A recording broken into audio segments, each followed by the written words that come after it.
recap of the adventure so far. So in part 1, we put the boat in at Falls Road Crossing, Wellington. I rammed the boat into the roof of this Toyota Camry. I share a few facts about the Macquarie River. I tell a story about precariously taking my little flat bottom punt along the last 12 kilometres up to the wall. In the moment I realise I'm living life to absolute fullest.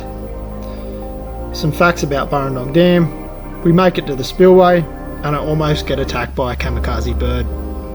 When I'm in my boat, I generally don't sit still long enough to consider fishing as an option. But if I did, going off these birds, I think it would be the place to be fishing. If you know what type of birds these are, or if you know how close in proximity to the wall you're allowed to fish, let us know in the comments.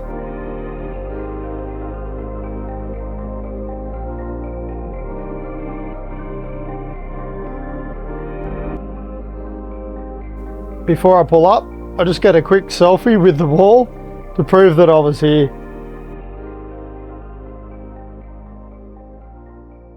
A cool spot. What's this sign say?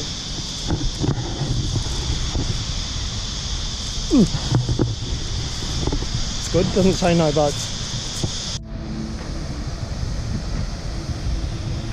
Let's see what's on the other side of this wall.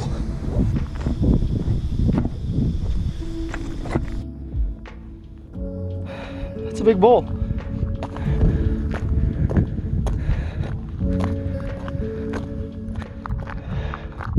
And that's the view. It's cool when you can see, like, before the wall was there, this was just simply the Macquarie.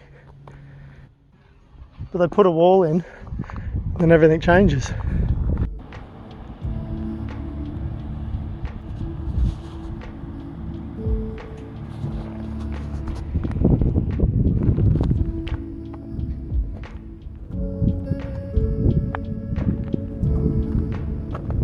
That's Burrendong, about 70%. I could hear this thing from way up on the wall over there. I was like, what the hell is that? Must be the breathy hole for the water turbine. So if that stops making noise, I've got to run for the boat. There's a anxiety that's just lingering, but coincides with the humming of that breathy hole. It's just like it's a constant reminder, and it's just, there's like an anticipation of that noise, of the hum of that stopping and then being up shit creek without any water. But the reality of that happening is highly unlikely. The controls to the plug hole by the looks of it. It's a good sign that no one's in there pulling levers. Some analytics.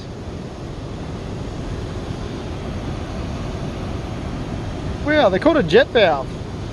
The propulsion of the impeller from the water is kind of like the jet pump on the jet boat in reverse. That's why it's also got the breathy hole up there, same as a jet boat, which has got a sucky hole to breathe and put air in the line for better propulsion. Speaking of propulsion, it's time to head on back downstream.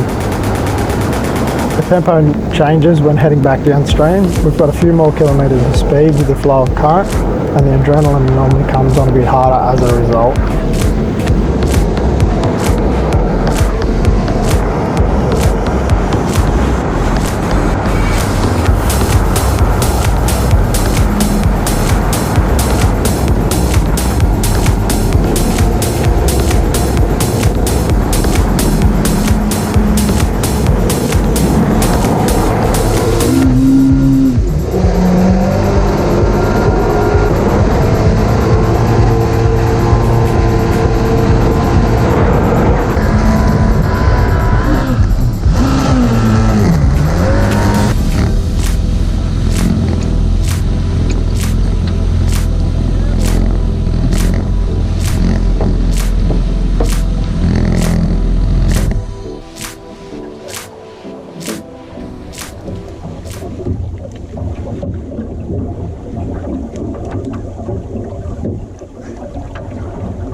The only other boat I see this side of the crossing, a couple of 100 metres up from where we put the boat in.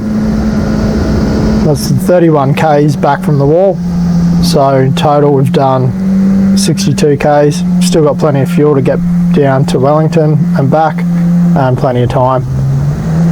It's approximately 5 kilometres from the crossing here to Wellington. The concrete bridge here is Mitchell Highway. The construction of the bridge was completed in 1991 after the original steel bridge fell into the river in 1989 due to a truck damaging a section of the bridge. There's a link in the description if you'd like to see the old bridge in the river. Chuck it into a spin there to inspire them kids on the bridge to chuck a jet boat on their next year's Christmas list. I get about another 2 k's down the river here from Wellington, and then decide to turn around and head back to the ute.